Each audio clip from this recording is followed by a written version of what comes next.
Back again for the 2023 model year is the Ford Ranger. And the one in behind me is in the interesting looking Cactus Gray. On top of that, it's the XLT trim level. It's the SuperCrew configuration, and this one has the black appearance package. And this is actually my first time seeing the black appearance package in person. I gotta say, it looks pretty sharp. There are some pretty neat highlights as we get inside and all throughout the vehicle on top of that. It's pretty cool. Steve here, and before we dive into it, I do want to thank Formula Ford for giving me access to this truck to shoot the video for you guys. If you're after a Ford Lincoln vehicle, you can definitely reach out to them and they'll be able to help you out. But let's unpack this thing. So I did mention this one has the black appearance package, which means we have unique wheels. Typically inside of the Ranger, you're going to find, well, technically either 16, 17, or 18-inch wheels. Depending on your trim level, the XLT normally is going to have 17-inch wheels, but because we've got the black appearance package, we're upgraded to this 18-inch blacked out wheel instead, which looks fairly sharp. Now, I did mention there are some other unique highlights, like we've got our Ranger XLT badge along the door that has a nice black bezel on it, which looks fairly sharp. And then this one also is going to have running boards on top of that. So there are a few unique elements of the black appearance package that you do get right from the factory. Technically, the running boards aren't going to be standard in the Ranger in any trim level, but you could do it aftermarket. You can get your Ford dealer to install it as well. There are lots of different options available. And then as we shift towards the front end, this XLT has the optional technology package, which means that we've got adaptive cruise control, factory navigation, as well as our forward sensing system. So that is unique to the XLT and the Lariat trim levels. You do have to get other packages in order to get it, but it is nice that that's available there as an option. But I love the little black highlights here. Like we've got this beautiful gloss around our grille, and then even moving down, we've got our black bash plate down there as well. And then we do have our front tow hooks that are painted black. And we've got our fog lamps there as well. And the fogs aren't going to be standard in the Ranger. But I gotta say, like, I love the way that the black appearance package looks. Rather than the traditional Ford blue oval, this one has the blacked out logo instead, which looks pretty nice. Once we have the hood release pull, getting underneath the Ranger, just by the N in Ranger, we're just going to shift that off to the left side and up it goes. The engine for the Ranger is unchanged from the 22 to the 23 model. We are still looking at the 2.3 liter EcoBoost engine. It's going to push out 270 horsepower and 310 pound-feet of torque. So that is unchanged from the 22 to the 23 model year. No engine cover at all, but easy access to top up fluids, change your oil as necessary there. Now, unlike what we're gonna find in Australia where they've got a diesel option, we do just have the 2.3 liter as an option as of right now. So can't wait to see other options open up. Like it would be kind of cool if we can get the 2.7 in here too. This is still pretty nice. It's got some pretty good capability all at the same time.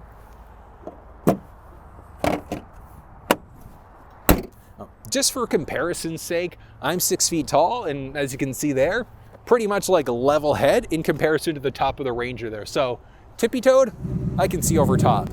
Now, a few other things about the Ranger. In Canada, we're strictly 4x4, but down in the States, you've got the option for either 4x2 or 4x4, so you can get rear-wheel drive. On top of that, in Canada, the XL and the XLT are only available with the SuperCab configuration, whereas the XLT and the Lariat are available with the SuperCrew configuration. So we kind of get shortchanged a little bit in Canada for some things, but at the same time, there still is plenty of space available inside of this. Now, one thing, this one also doesn't have the optional FX4 package. So we have the option for the FX4, or in the States, the FX2, and that's just going to give you off-road tuned suspension and different bash plates and things like that. So if you're planning on taking your Ranger off-road, the FX4 package is a good option, but if you're not planning on taking it off-road, I would recommend against it. It rides a little bit rougher, so if this is going to be just like a regular daily driver, not taking it off-road, I'd probably recommend against going for the FX4. Filling up fuel inside of the Ranger, unchanged, and so is the fuel economy from the 22 to the 23 model. Though we are just a capless system inside of the Ranger, non-locking cover, But I mean, it is nice because we are looking at just regular 87 gas in order to run this thing. It is minimum manufacturer's recommendation. But if you've seen any of my other Ford videos, you know that underneath the hood, the horsepower and torque specs are typically achieved using a premium fuel. You don't need to use one. It's just that if you want the best possible performance out of the turbocharged engine, 91 or 93, but it's definitely not necessary. Just regular 87 is all you need in this thing. Moving towards the back end of the Ranger, tech-wise, we do have a reverse sensing system and backup camera. We do have that black Ford logo in the back, which matches nicely with the black logo in the front and the one you're gonna find in the wheels. So I do kind of like this black appearance package. It's pretty neat. But a few things, the reverse sensing system's not standard inside of the Ranger. And then we've got our tow package here right from the factory. When we look at towing inside the Ranger, we're gonna be able to pull up to 7,500 pounds when we get the factory tow option. So small boats, trailers, things like that, you're good. But just remember, when we look at towing, that also is going to include our payload. So if you have a few hundred pounds worth of payload in the bed of the truck, just make sure you're subtracting those numbers. You have to look at how many passengers you have inside, the overall weight of your cargo and things like that. And then typical Ford styling with their trucks, our spare tire is located just underneath. All right, now, this is a little bit more unique than some of the Rangers you've probably seen, and that's because with the black appearance package, we also do have the spray-in bed liner right from the factory. So it is nice that we've got that option. From the factory, you could technically look at either a drop-in or a spray-in. You could also do them aftermarket. Now, black appearance package will have this spray-in no matter what. Now, if you are contemplating getting the bed liner, you could look at just doing it aftermarket instead, and I typically would recommend going that route. The big reason why is if you go for a company, let's say through Linex, it's about twice as thick as this factory liner, and it also comes with a lifetime warranty. So it is going to be a matter of preference, but we know that this is a factory liner because we've got a Ford logo right in the very middle of the bed, just underneath our manual sliding rear window. But I mean, feature-wise back here, there's not a whole lot. Like we've got some hooks just to the left and the right-hand side, and that's really about it. It's nice, it's simple, it's basic. But like I said, you could look at drop-in spray-in bed liners. You can go for tonneau covers, whether that's a hard top, hard rolling, soft rolling, tri-folds, whatever the case may be. Your Ford dealer is going to have a ton of different options that are available there as well, which is fantastic. When we look at box size inside of the Ranger, it's either going to be a 6 or a 5-foot box. So when we look at the SuperCrew configuration like we've got here, it's going to strictly be a 5-foot box. And then in the SuperCab, we're going to get a 6-foot box. That's literally your only options that are available.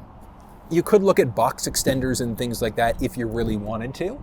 Like if you need the space for the SuperCrew, but you need more space back here, you could just do a box extender instead, which is going to give you a little bit more space. Ooh, hello. So interior of the Ranger is unchanged from the 2022 to the 2023 model in North America. So it's funny, I was looking at the 2023 Ranger in Australia and I'm like, ooh, that looks kind of nice. Unfortunately, we don't get it this year. I'm like, fingers crossed, hopefully we see it in North America in the 2024 model year instead. So a lot of similar highlights and looks and features and etc. looking at the 22 versus the 23 model. It's actually pretty much relatively unchanged. Like 22 to 23, there are some new color choices, but interior-wise, not much is new. We do have the auto start stop delete, which is still available here, which is fantastic. But looking along the door itself, we've got a nice highlight there that kind of follows all the way throughout the steering wheel, wrapped in the multimedia screen, and then shoots across the Ranger logo by the dash on the passenger side. Other things to point out along the door, we've got our basic window control buttons. By our left knee, as always, we've got our fog lamp control. If you've got fogs, controls for our running lamps, and we can increase and decrease the brightness of the cluster screen. On top of that, we also do have a switch a little bit further up from that, and that's going to be to adjust our side view mirrors. Now, there is one button that's in the XLT that doesn't do anything, and that's technically for power folding side view mirrors. Those are only going to be available when we look at the Lariat trim level, but the button's still there. So just go in knowing if you are looking at the Lariat trim of the vehicle, we would have power folding side view mirrors there available as an option. We do have good visibility along the dash on top of that. And then steering wheel still does feel nice, but we do have a blue logo in the steering wheel here. Very different in contrast compared to the black ones that we have outside because of the black appearance package. But one really cool thing, as you're hopping in, we've got this great looking scuff plate along the driver passenger door for the first and second row. It looks really, really sharp. Like, I gotta say kudos to whoever designed those. It looks really nice. Now, this is just gonna be a quick walk around looking at the basics of the interior here, but if you're looking for a walkthrough on how to use the steering wheel cluster, the multimedia screen, like if you wanna hook up Android Auto, Apple CarPlay, things like that, check in the description. I've put together some comprehensive videos covering off how all of that stuff works. And I did mention this one has the technology package, which means that we've got the buttons for adaptive cruise control on the bottom left-hand side of the steering wheel. Along the right, that's going to be to control our volume. We've also got a selector switch to change songs, radio stations, things like that. We've got a series of buttons underneath for answering or hanging up on a phone call. We've got a voice command prompt and a few others. The steering wheel inside of the Ranger is going to be a manual telescoping across the whole vehicle lineup. It is nice though. Another thing, the key.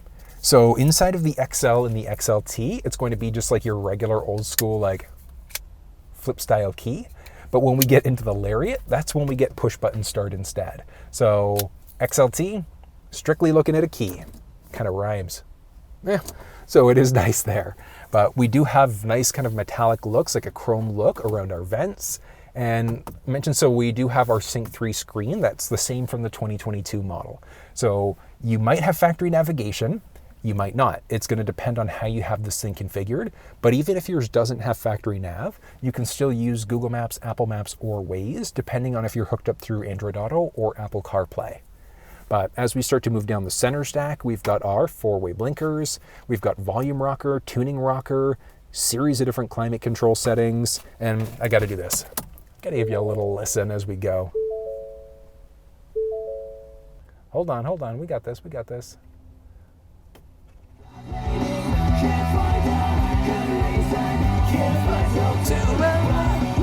A little Sum 41. Oh, I remember that band in high school.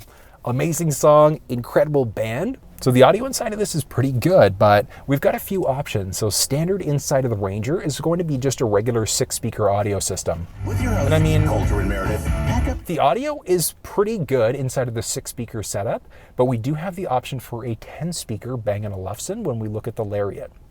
And that 10-speaker, it's just like a night and day difference in comparison. So if you're an audiophile, just go, ooh, check for rear seats. That's an interesting message you could technically disable, but if you're an audiophile, you definitely want to look at that upgraded system or just do something aftermarket yourself instead. It's fairly nice though. But moving down, we've got a few different power points. So we've got 2 12-volt power points there. And then shifting inside, so just down a bit more, we've got 2 USB ports, just regular USB-A. And then shifting down, we've got a series of different buttons and selector switches. So one cool one, I did mention, the auto start, stop, delete is going to be available still for the 2023 model. And that's the one that's potentially going to kill power to the engine if you come to a stop for an extended period of time. I know that one was driving people nuts, so I love that Ford has opened that up in the F-150 and the Ranger lineup. We've got a tow button, we've got our park sensing system, so that beeping that we get as we back up and move forward, we could toggle it off. We've also got our traction stability control. We've got our 2 high, 4 high, 4 low. In a nutshell, 2 high is for regular driving, 4 high is for snowy conditions, 4 low is going to be for heavier towing or if you're pulling a boat out of water, off-roading, things like that. There also, same thing, is a little button that's missing out of this, and the reason why is because we don't have the FX4 package. That FX4 package would give you a series of selectable drive modes, and you're also going to find it in the Tremor off-road package. It's just that this one doesn't have those packages, which is why that's not there. Now, one thing I do really love about the Ranger is that we do have an old school style shifter here still. So we've got our park reverse neutral drive. There is a sport mode right in there as well. And then we also do have our plus minus buttons on the driver's side of the shifter, so we can adjust gears out manually if we want to. Moving down, we've got a series of cup holders, old school parking brake rather than the electric parking brakes. From there, we've got our armrest with nothing in the middle and a decent amount of storage. I'm like half a wrist deep. From there, auto dimming rear view mirror is available there in the XLT. We've got our cabin control lights up overhead. And we also do have a little sunglasses holder. Shifting over, we've got our visor with a little business card holder, vanity mirror as well with no built-in light. And this thing's going to extend out, block in all of the sun, which is great. But a few other things, like overall this is nice. Like we do have just like a regular cloth headliner there. Speakers we can kind of see throughout the door there as well. Manual sliding rear window in the back. I gotta say, I do find the seats in the Ranger to be surprisingly comfortable. And like it's actually kind of nice. Now we've got a two-way adjustable headrest there, so it's not gonna click forward. But I mean, seats are great. We're gonna have either cloth seats in the XL, XLT, and then leather inside of the Lariat trim level. But I mean, the seats inside of the XLT, they're actually pretty comfortable. Like we do a butt test there, wiggle test, it's pretty good. Now, I'm 6 feet tall, and I mean, let's see, having the seat all the way down we go. Boatload of headspace. Boatload of headspace. So if you're like 6'6", you'll probably comfortably be able to sit inside of this thing. But we've got a series of different modes for adjusting the seats, or modes or ways of adjusting the seats. So depending on the trim of the vehicle you're in and the packages you have, because of the packages this one has along the left side of the seat, we've got the option of adjusting our seats easily there, power, which is fantastic, with the exception of the backrest itself. So if we want to move that backwards, etc., we do have to manually do that, and that's just a little adjustment lever just by our left side there as well, along the back a tiny little bit. But so overall seat comfortability is fairly nice. Not as good as what we're going to find in the F-150, especially as you get into like the Tremor 402 or the Lariat, but it's still pretty nice. It's kind of nice. But one cool thing I did mention, so we have the option for heated steering wheel, and then we also do have the option for heated first row seats, but that's ultimately going to depend on how you have your vehicle configured. It's nice though. Let's hop back to the second row. I'm going to show you what's going on back there. Like I mentioned, I'm 6 feet tall, and I mean, with the driver's seat set up for somebody 6 feet tall, I've got a good amount of knee space, good amount of foot space, and then up overhead, like with me sitting like fully upright, like head against the back there, I've got like maybe half an inch of head space, so not a ton of space. If I'm forward a tiny little bit, I've got like an inch and a half, maybe 2 inches of head space there. So if people are a bit taller, they could technically fit back here. Now, as I mentioned, this is the SuperCrew version of the Ranger, which means that we do technically have more space available in the second row. If you were looking at the SuperCab, things would be like a tiny little bit tighter, like a little bit tight, like if you've been in the back of a Mustang tight. So getting people back here in the SuperCab is a little bit more challenging. So go in knowing if you need the 6-foot box, you are definitely losing space in the back here. But if you've got front-facing, rear-facing child seats, you're not going to have an issue inside of the SuperCrew. SuperCab, if you've got a rear-facing, might be a little bit tight, but just in case, if you are going for the SuperCab, just bring it to your Ford dealer, the car seat, I should say, and just try to install it. See if it'll fit for you, just based off of which one you've got. But if we look at just like overall features back here, a lot of the same highlights we saw along the door follow through in the back. Overhead, we've got a little assist handle, driver passenger side with a little clothing hook. Behind the passenger side seat itself, we do have a little pocket back there. And then as we start to move down, we've got a little storage pocket, 2 USB-A power points, as well as a 150-watt wall outlet. And the outlets that you're going to get back there are going to depend on which version of the vehicle that you've got. A few other things to point out. We do have some cup holders back there, so a little latch on top of that. And then a little cabin control light there as well. And one thing you could probably see in behind me is that we do have a manual sliding rear window. So unlike the F-150 where there's a button in the front for you to kind of open and close that way, we do just have to manually slide it, open and close. But I mean, super straightforward to do. And then one thing about the seats, kind of interesting. So if we look at the actual headrests themselves, these things don't have the flexibility to fold forward. So if you ever want to fold down the second row bench, you'd have that flexibility. Depending on how your front seats are set up though, chances are good you're gonna have to pop these things out. And I mean, it's super straightforward to do, but we've got a little release up here. You just heard that pop, and that's going to be to move the entire bench forward. So I'm just gonna get out of the way so you can see what that looks like here. There we go, and bench down. And there we go. So, I mean, with the bench folded, you saw it's super straightforward to do. Along the passenger side, we do also have our jack stand as well as our white spigot. So if we ever need to fill up using a jerry can, that's where we're going in order to make it happen. Pretty straightforward though.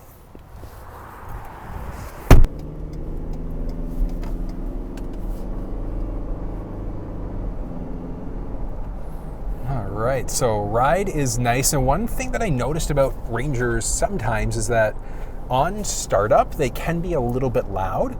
Just going knowing like that loudness, that noisiness does go away fairly quickly after you actually get her rocking. This is nice though. And one thing, yeah, so this is actually not too shabby. So one thing though, this doesn't have the FX4 off-road package. So the ride actually does feel a little bit quieter. Yeah, it actually does. You know, it sounds a little bit quieter, but it feels like a little bit, like it feels nicer on the road because it doesn't have the all-terrain tires that would come with that package. It's nice though.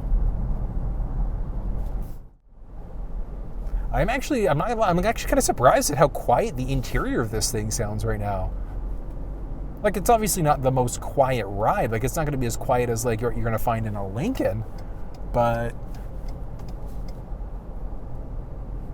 it's not bad as we pass the Lincoln. Oh, MKX, that's old school. Yeah, like it's a comfortable ride. But I'm surprised at how much different it feels without the FX4 package. So the last time I test drove one of these things, actually I even think it had the Tremor off-road package, which is like a step above, but that's got like beefier off-road suspension. It's got all-terrain tires as well. So it's just like a complete night and day difference in the way that it feels.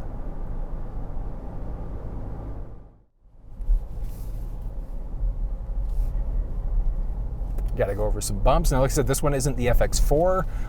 Because I'm in Canada, though, this is 4x4, which means that we've got like a selector switch down our center stack here, so we can change out between 2 high, 4 high, or 4 low. 2 high is where, honestly, you're going to be most of the time. 4 high if it's snowy outside, and then we're looking at 4 low for off-roading, towing things that are heavy like boats, pulling boats out of water, things like that. But you're going to be in 2 high pretty much the majority of the time. And even without like the off-road suspension, like this is actually pretty dang nice. Just gonna purposely go over a bunch of bumps here. It's not, oh, Blue Jay. It is, oh, come on, feller, there you go. This is actually, yeah, it is. It's nice. It's like going over as many bumps as I can here. It's pretty good. Well, that was a look at the 2023 Ford Ranger XLT. What did you think? Unchanged. I gotta say, I'm a little disappointed that we don't have that new look like they're seeing in Australia, but I'm like, it's coming. It is coming soon. Hopefully, it's all good. This is pretty nice though. I think that for most people, like we've got the Maverick, we've got the Ranger, and then the F-150, so we've got different classes of trucks just based off of different needs. But XLT is one of the more popular trim levels. I personally would go for the Lariat, just because we're looking at some nice things like leather seats, push button start, etc. So it's gonna be a matter of personal preference though. But that's a look at the Ranger. If you enjoyed it, give it a thumbs up, share it with somebody if you think they might find it useful. And until I see you next time, take care.